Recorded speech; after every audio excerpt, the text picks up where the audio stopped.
Bonjour à tous et bienvenue sur Apprenez la Web Radio. Nous continuons effectivement de développer différents logiciels qui peuvent nous servir pour la radio et notamment on développe celui-ci en ce moment qui nous permet de récupérer des informations sur Internet concernant une année particulière avec une technique qui s'appelle le web scraping. Donc on a cherché comment est-ce que ça fonctionnait, on a intégré les résultats dans notre text box ici et puis bien évidemment on peut modifier les résultats, désélectionner, ouvrir, fermer, enregistrer sous. On a bref tout fait, ça marche très bien. Maintenant il reste évidemment à paramétrer les choses parce que je vous rappelle quand même que pour l'instant notre projet ressemble à ça, d'accord? Mais le reste en fait c'est que du design pour passer de là à là.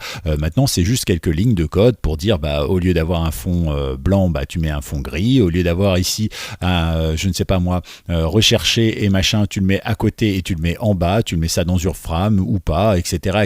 D'accord? Donc ça c'est ce qu'on fera sûrement dans la prochaine vidéo. En attendant là aujourd'hui on va se concentrer là-dessus parce que ça évidemment vous ne pouvez pas le faire tout bêtement. Ok, d'accord. Alors, on va voir comment est-ce qu'on fait pour travailler là-dessus. Donc, on va faire un clic droit ici, on va faire un nouveau fichier, d'accord, et on va l'appeler test, par exemple, écriture .py, par exemple, d'accord. Là, c'est fait, et ici, on va créer donc une nouvelle fenêtre Tkinter pour faire des tests, d'accord. Je vous invite à faire la même chose. Donc, Tkinter, donc ici, import Tkinter, d'accord. On va créer une fenêtre, d'accord, fenêtre principale qui va s'appeler fenêtre tkinter.tk. Très bien. On va lui mettre une géométrie, donc fenêtre.géométrie, donc c'est-à-dire qu'on va lui mettre une taille. On va les définir, je ne sais pas moi, on va dire un carré de 800 x 600. Fois 800 même, hop. Et puis enfin, on va lui mettre ici. On va lui mettre la boucle générale, donc on va faire fenêtre.mainLoop. D'accord, et voilà, là on a créé notre première fenêtre, super, normalement c'est censé fonctionner. Qu'est-ce qui ne marche pas? Hop, c'est parce que j'ai l'ancienne ici qui est ouverte. Voilà, donc on a notre fenêtre qui est là. D'accord, jusqu'à là, pas de souci, ça fonctionne plutôt bien. Maintenant, ce qu'on va faire, c'est ce qu'on fait d'habitude, c'est-à-dire créer un label. D'accord, label égale Tkinter, ça je ne vous l'apprends plus, point label. Ici, fenêtre, très bien. Ici, le texte, eh bien, on va lui mettre par exemple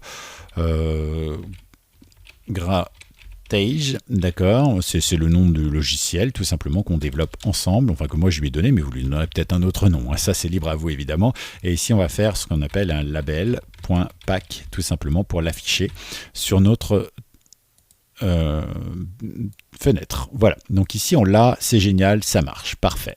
Alors maintenant ce qu'on va faire, eh bien c'est tout simplement créer un Canva. Pourquoi? Eh bien parce qu'en fait on peut paramétrer pas mal de choses. On l'a déjà vu dans les labels et notamment sur la longue vidéo que j'ai faite pour vous expliquer quasiment chaque point de ces paramètres de label. Mais enfin un label, vous pouvez aussi bien lui changer la taille de l'écriture, lui changer sa forme, faire plein de trucs, mais par contre vous ne pouvez pas changer l'orientation du label. Autrement dit, ça va être très très difficile de faire ça. C'est même quasiment impossible, je pense, avec Tkinter. Avec d'autres bibliothèques, ce serait possible peut-être, mais en tout cas avec Tkinter, ce n'est pas possible. Donc ici, on va créer ce qu'on appelle un canevas, autrement dit en anglais un canvas, d'accord, ou un canvas. Pour cela, eh bien, on va tout simplement définir un canvas. Donc il faut imaginer qu'un canvas, ce sera quoi? Ce sera un calque, d'accord, qui va vous permettre de créer différentes choses et notamment de pouvoir moduler un petit peu comme si vous étiez, je ne sais pas moi, sur Photoshop par exemple, et de pouvoir bouger les choses un peu comme vous le souhaitez. C'est vraiment un espace de création, d'accord, mais c'est soumis aussi à ses propres règles qui sont un petit peu contraignantes. C'est pour ça d'ailleurs que jusqu'à présent on ne l'a pas utilisé, d'accord. Donc on va tout simplement créer un Canva, on va l'appeler Canva titre parce que ça correspond tout simplement au titre, d'accord. À partir de là, on va faire un égal. Bien sûr, c'est un outil de Tkinter, donc on va y aller. Voilà, avec la majuscule, ce sera toujours mieux. On l'instancie dans fenêtre. Très bien, avec voilà. Et ici, on va pouvoir lui mettre plein de choses, d'accord. Mais avant de lui mettre plein de choses, on va tout simplement voir à quoi ça ressemble, d'accord. Ok. Donc ici, moi, je n'oublie pas bien sûr de faire Canva titre, .pack, d'accord. Et à partir de là, on va regarder ce que ça donne. Et là, vous voyez, ça ne donne pas grand-chose. Bon, alors ce qu'on va faire, eh bien, c'est tout simplement ici lui mettre une couleur de fond, d'accord. Donc on va faire fenêtre .config. Ça, je vous invite à regarder la vidéo sur ma première fenêtre. C'est une des premières qu'on a fait au mois de juillet qui vous permet effectivement d'en savoir un petit peu plus sur, sur la création des fenêtres, les paramètres qu'on peut lui donner, les couleurs et tout ça. Donc là, par exemple, on va pas s'embêter, on va mettre gray. D'accord? Donc normalement, elle devrait être en gris. Voilà. Et donc là, on voit quoi? On voit ici notre label avec le fond de couleur du label et le Canva ici avec son fond de couleur à lui aussi. Alors dans un premier temps, je vous l'ai déjà dit, mais si vous voulez rendre ici le label invisible, entre guillemets, le fond transparent, en fait, ça n'existe pas sur Tkinter. Vous êtes obligé de reprendre la couleur de fond. D'accord? Donc, dans un premier temps, moi, ce que je voudrais faire, c'est ici, laisser un petit peu de place en haut et en bas pour qu'on ait un peu de visibilité. Donc, on va prendre, par exemple, 15. OK, très bien. Donc, ça va nous permettre de laisser un peu d'espace entre le haut de la fenêtre, mon label, et le bas du label. D'accord? Et du coup, ça va profiter aussi ici. D'accord? Donc, maintenant, ce qu'on va faire, eh bien, c'est tout simplement, on va reprendre cette couleur, d'accord? Et on va l'appliquer également ici, ce qui va nous permettre d'avoir exactement la même couleur et donc, de ce fait, le fond de mon label deviendra transparent. Enfin, transparent. Disons qu'il sera exactement de la même couleur. Du coup, on ne le verra pas. Ça, c'est plutôt chouette. Seulement, vous l'avez peut-être remarqué, si vous voulez développer un jeu ou n'importe quoi, eh bien, vous apercevez que, en fait, si vous avez une image derrière et que dans cette image, je sais pas, il y a des moutons, des arbres, des chiens ou des étoiles, eh bien, en fait, vous allez donc pas pouvoir utiliser cette technique parce que, en réalité, vous n'allez pas pouvoir lui mettre en image de fond la partie express où vous retrouvez donc ce qu'il y a sur l'image principale. D'accord? Donc ça va se voir. Et pour ça, il faut utiliser le Canva. Le Canva qui va vous permettre en fait de vraiment créer des choses. Et évidemment, à partir de ce Canva sur lequel vous allez créer des choses, vous allez pouvoir faire des choses. Je prends un exemple tout ça, mais prenons un ciel étoilé par exemple. Donc vous avez la nuit avec effectivement peut-être des dégradés de noir, de bleu qui arrivent comme ça. Et vous avez des étoiles un peu partout, peut-être un nuage ou deux. D'accord? Eh bien, si vous écrivez comme ça, vous n'allez absolument pas pouvoir faire de la transparence. Donc vous allez avoir une bande de couleurs. Alors au mieux, vous allez essayer d'avoir la couleur la plus proche, par exemple du ciel à l'endroit où vous êtes. Mais bon, s'il y a des étoiles et tout ça, elles vont être coupées nettes autour. Bref, ça va être un peu bizarre. On va le voir. Ok? Avec un Canva, en fait, vous ouvrez comme une fenêtre, comme un calque en fait, et dedans vous allez pouvoir mettre tout ce que vous voulez. Du coup, si vous voulez mettre une image en fond de couleur, eh bien vous mettez votre Canva et vous lui mettez sur toute la fenêtre. D'accord? Comme ça, en fait, l'image que vous allez mettre en fond sera sur toute la fenêtre et après, vous allez pouvoir effectivement appliquer tous vos labels, tous vos boutons, tout ça. Ça va être de manière totalement transparente cette fois-ci. D'accord? Donc, on reviendra là-dessus dans une autre vidéo si vous le souhaitez. Vous me laisserez un petit commentaire. En attendant, on n'est pas là pour ça. Donc, dans un premier temps, nous, on va redimensionner parce que c'est pas la dimension idéale pour un titre. Et puis, on va lui mettre un texte aussi pour voir un petit peu comment il ressort. Donc, pour redimensionner, c'est la même chose que pour tous les autres widgets. Donc, on fait DTH. Width, et ici on va lui mettre on va lui mettre quelque chose comme 450, ça devrait aller, à peu près la moitié de ça, voilà, pas tout à fait, un peu plus, et ici on va lui mettre 100, ça me paraît déjà pas mal pour un titre, d'accord? Donc là, ici, il faut que je renseigne la balise, d'accord? Donc là, tout va bien, et on va mettre un texte, donc, le texte, on va mettre la même chose, Grattage, tout simplement. Oui, le texte c'est comme ça. Je sais pas si... Non, on va pas le voir ici. Parce qu'il va peut-être pas me le prendre sur Canva directement. On va regarder. Non, vous voyez, il prend pas la balise texte, c'est pas ici. D'accord. Donc on va déjà regarder à quoi ça ressemble ici. Ici. D'accord. Alors, dans un premier temps, on va le laisser en blanc comme ça pour bien voir ce qu'on fait. D'accord? On enlèvera après cette couleur blanche. Alors, dans un premier temps, eh bien, nous, ce qu'on veut faire, c'est écrire à l'intérieur de ce Canva. D'accord? Dans cette partie-là. Pour cela, eh bien, on va faire donc, on va le renommer. D'accord? Canva titre. D'accord? Je ne sais pas sur quoi j'ai appuyé, mais c'est pas grave. Canva titre. D'accord? Point, create. Create, voilà, pour ceux qui n'auraient pas le même anglais que moi. Et ici, vous avez tout un tas de choses que vous pouvez créer. Créer des fenêtres, créer du texte, créer des rectangles, des polygones, des ovales, des lignes, ce que vous voulez. Voilà, comme ça, vous définissez un petit peu la forme que vous souhaitez. D'accord? Nous, ici, vous l'avez repéré, on fait Create Text, bien sûr. Et là, on va avoir plusieurs options à rentrer pour que notre texte s'affiche. On commence, on le voit ici, par les X et les Y, c'est-à-dire qu'on définit des coordonnées sur lesquelles va être affiché, vont être affichés notre texte dans le Canva, d'accord? Uniquement dans le Canva, hein. On ne peut pas afficher un texte hors du Canva, d'accord? Donc là, eh bien, on va lui mettre par exemple 0,0, on va voir ce que ça donne, d'accord? Et une fois que c'est fait, on va lui mettre un texte quand même pour qu'on voit à quoi ça correspond. Ok, et là, ce texte, on va l'appeler tout simplement comme l'autre, Grattage. Ok, très bien. Donc on va imprimer, lancer. Tiens, je suis sur quelque chose, là, je ne sais pas sur quoi. D'accord, bon. Hop, fausse manip sûrement, j'ai lancé une commande quelconque. Voilà, ça y est. Donc on voit que ici j'ai la fin de mon texte. D'accord. Bon, eh ben vous savez quoi? On va déjà le grossir pour voir un petit peu ce qui se passe. Donc dans un premier temps, ici on va faire font. D'accord. Vous connaissez maintenant puisqu'on a déjà vu ça dans les labels, dans les images, dans tout ça. On va lui définir une police d'écriture. On pourrait très bien juste grossir l'écriture, mais là on va lui définir le Helvetica qui est un petit peu plus sympa d'ailleurs. Helvetica. Et ici, forcément, on va pouvoir lui donner une taille également. Donc, par exemple, on va mettre 64 pour vraiment le mettre en gros. Je pense que ça devrait passer. On va regarder à quoi ça ressemble et on est toujours ici. Alors, on se dit, zut, j'ai beau la grossir et elle ne bouge pas. C'est normal parce qu'elle ne bouge pas. Elle grossit simplement parce que vous lui mettez quelque chose de plus gros, mais elle ne bouge pas parce qu'elle est fixée à ses coordonnées. Donc, on va devoir les bouger. Par exemple, ici, moi, si j'ai envie, je vais tester quelque chose comme, je ne sais pas, 150 par exemple. On va voir ce que ça donne. 150 sur les X, donc elle est un peu plus comme ça. D'accord? Donc maintenant, si on veut la centrer parfaitement, il va falloir donc que je fasse quelque chose comme 225. Alors je vous explique après comment je trouve ce chiffre. Donc 225, voilà, ce sera bien. Là, ça devrait être centré. Voilà, on est bien.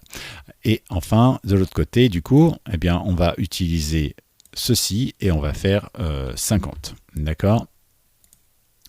Parfait. Et là, c'est bien centré. Alors, comment est-ce que j'ai trouvé ces chiffres? Eh bien, j'ai pas fait au tâtonnement. Non. En fait, ici, je voulais que ce soit centré dans mon canvas. Donc, c'est pas dur. J'ai pris la taille maximum de hauteur. J'ai divisé par 2 dans ma tête. Et du coup, j'arrive ici à la moitié. D'accord? Pareil ici. C'est peut-être plus flagrant d'ailleurs ici. D'accord? Donc c'est comme ça que j'ai fait pour déterminer la moitié. D'ailleurs, sur la vidéo concernant les fenêtres et la création des fenêtres sous Tkinter, je vous ai expliqué comment est-ce qu'on arrivait à centrer sa fenêtre à l'ouverture pour la centrer, peu importe la taille de votre écran. D'accord? Et bien là, c'est exactement le même processus. Je l'ai fait de tête parce que là, il y avait qu'un simple calcul à faire et c'était très simple. Et puis maintenant, vous savez comment ça fonctionne.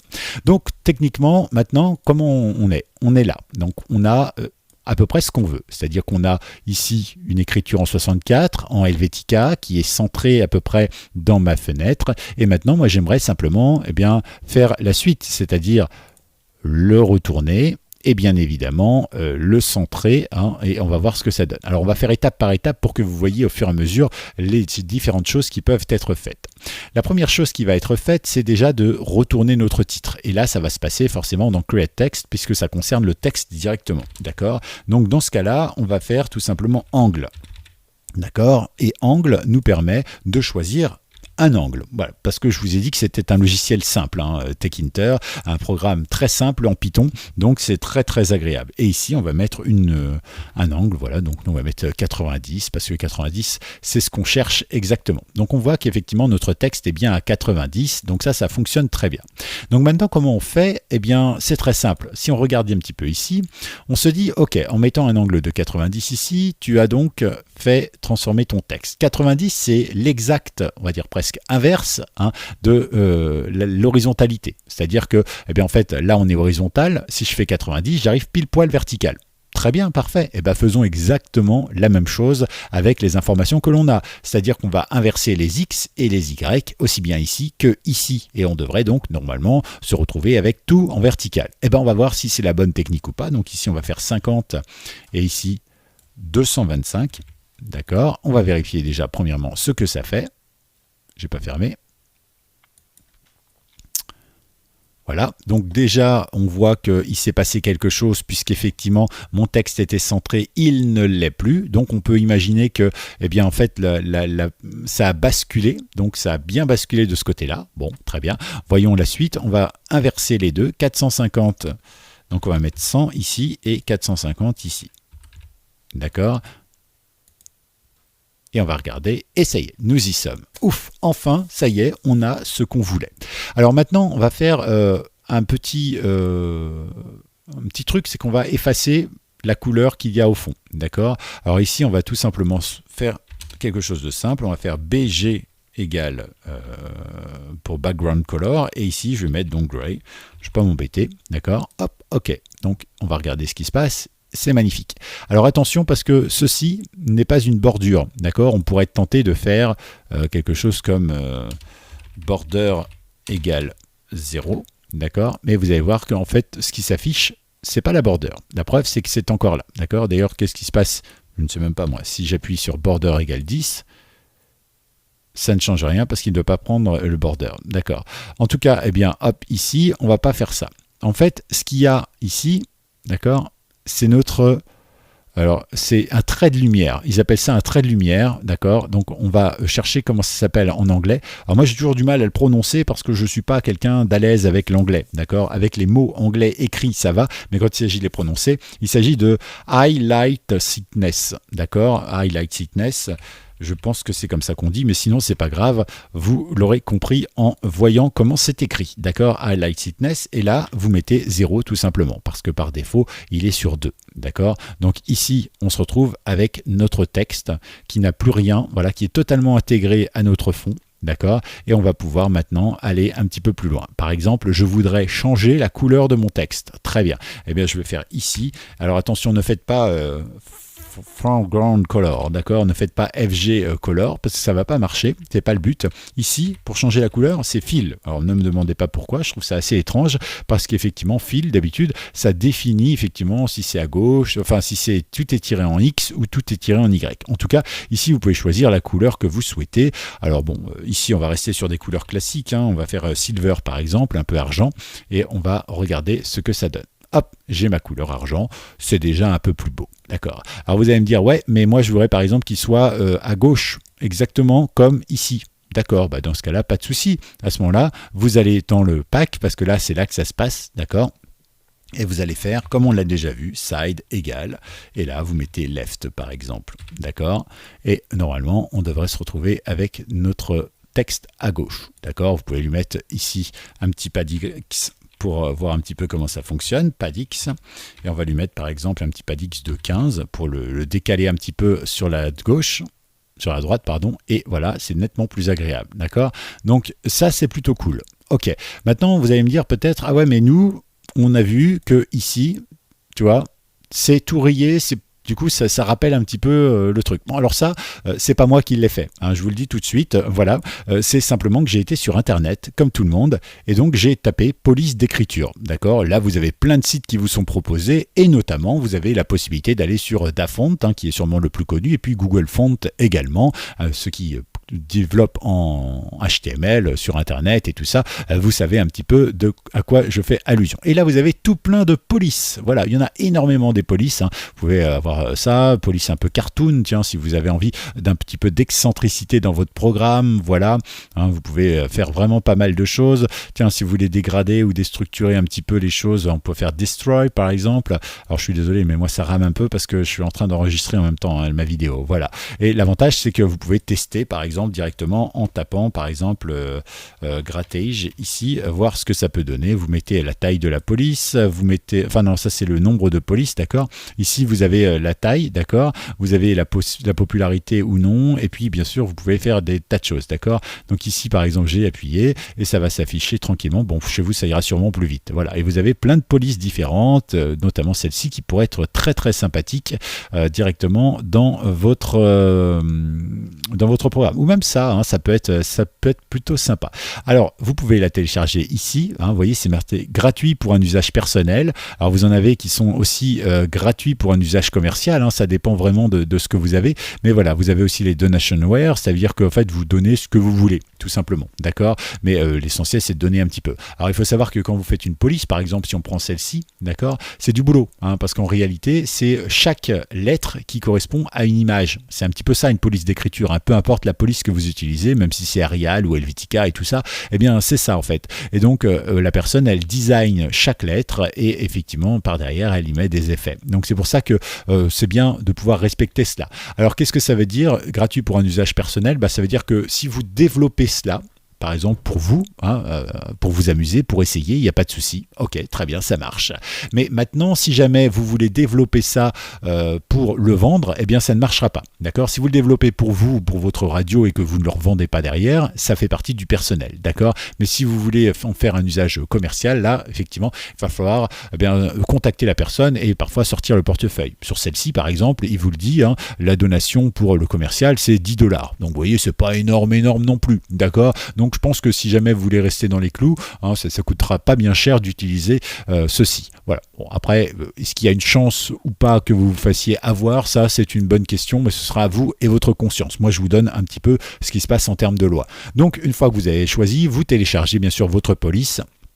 Et une fois que vous l'avez choisi, par exemple, eh bien vous avez votre police qui arrive et qui est comme ça, d'accord? Donc vous avez un zip en général, hein, vous dézippez et vous pouvez avoir votre police. Alors ici j'en ai quelques-unes. Alors si vous êtes sur Windows, eh bien vous pouvez faire un simple clic droit dessus et vous pouvez l'installer. D'accord. Quand vous l'installez, elle arrive directement dans votre dossier où il y a les polices, d'accord. Et donc installée, elle sera reconnue automatiquement par Windows. Alors vous pouvez redémarrer le programme en cours, d'accord. Comme ça, lui, il va prendre la nouvelle police en cours quand vous lui indiquerez le nom de la police pour que lui sache et réactualiser qu'il y a une nouvelle police sur votre Windows, d'accord. Si jamais vous êtes sur un Mac ou sur un Linux, eh bien vous le déposez directement dans votre dossier de police. Vous pouvez aussi sur Windows le cliquer ici et le copier, d'accord, et le déposer dans votre dossier de police. C'est tout simplement disque local, donc c'est Windows et Font avec un F majuscule, d'accord. Et là, vous avez toutes les polices de votre ordinateur. Alors attention tout de même, parce que sur Techinter, il n'autorise pas. En principe, moi j'ai trouvé un petit hack et je vous en parlerai une prochaine fois, mais il y a une manière toute simple en fait d'importer une police de l'extérieur. Mais ceci dit, si aujourd'hui par exemple, eh bien je mets Helvetica, d'accord, qui est, je sais, sur Windows hein, de base, mais admettons que demain je transfère ce programme sur un Mac ou sur un Linux, vous n'avez peut-être pas Helvetica et du coup en fait il mettra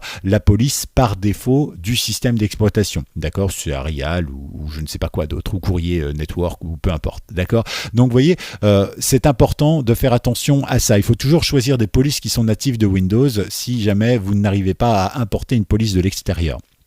Alors, je vous montrerai dans une autre vidéo, hors tuto, hors de ce projet en tout cas, comment est-ce qu'on fait pour prendre une police qui vient de l'extérieur et l'installer quoi qu'il arrive sur l'ordinateur de la personne. Voilà, c'est cadeau, hein, c'est simple. Normalement, ça se fait pas avec Techinter. Et bien là, j'ai trouvé une manière de le faire et donc je vous en parlerai évidemment. Pensez à vous abonner pour ne manquer aucune vidéo. Hashtag, un peu de promo, ça fait pas de mal. Donc là, techniquement, on a choisi celle-ci. Donc moi, par exemple, eh bien, je voudrais en changer, d'accord. On va prendre une police qui est déjà installée chez moi, on va dire n'importe laquelle.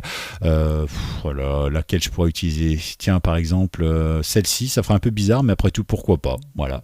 Donc celle-ci, d'accord. Donc je vais aller dans Aperçu, ok.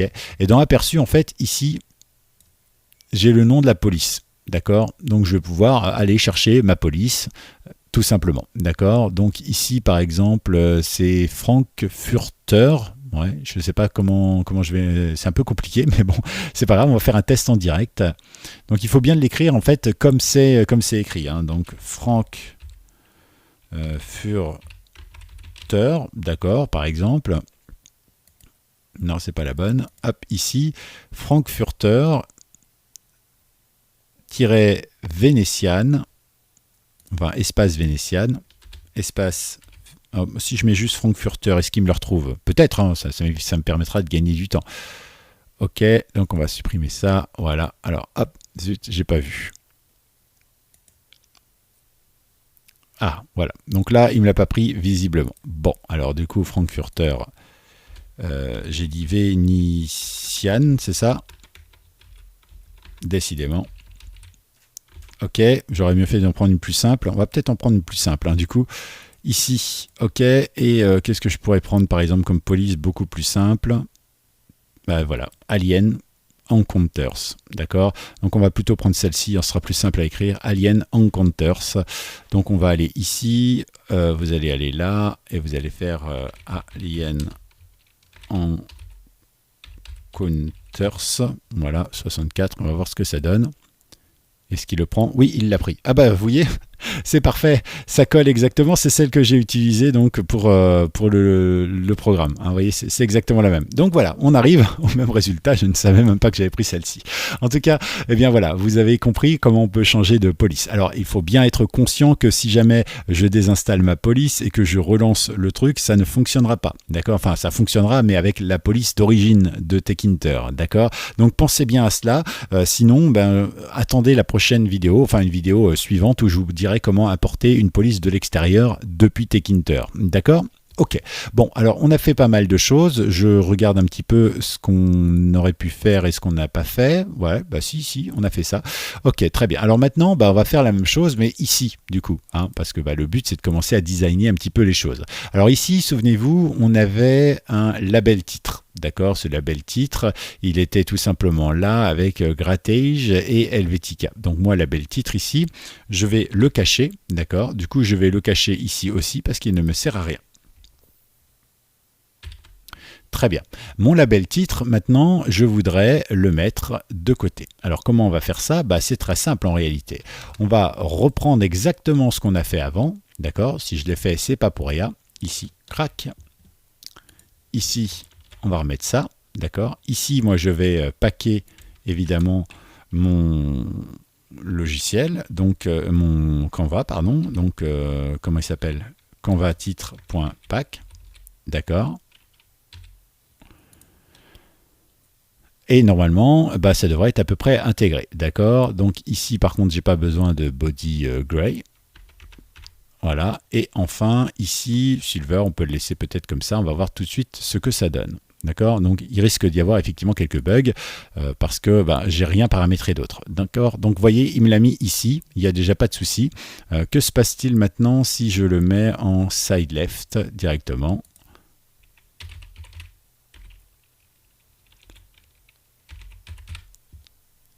D'accord, pour lui dire que bah, je le veux à gauche tout simplement. On regarde et voilà, il est à gauche. D'accord? Vous voyez, c'est pas compliqué, hein, c'est pas très très difficile. Alors effectivement, on peut laisser un petit peu de marge ici. On pourrait peut-être faire quelque chose d'un peu plus large. Je ne sais pas ce qu'on pourrait faire. On changera la taille la prochaine fois, d'accord, quand on paramétrera tout le reste. Mais voilà, dans le principe, on a déjà réussi à faire pas mal de choses. C'est-à-dire que je vous ai expliqué comment ça marche et surtout, bah, on a déjà placé notre point à gauche, d'accord? Bon, et ben la prochaine fois, on design le reste et normalement, on aura fini. C'est noté? Bon, pensez à vous abonner pour ne manquer aucune vidéo et à très bientôt dans Apprenez la Web Radio.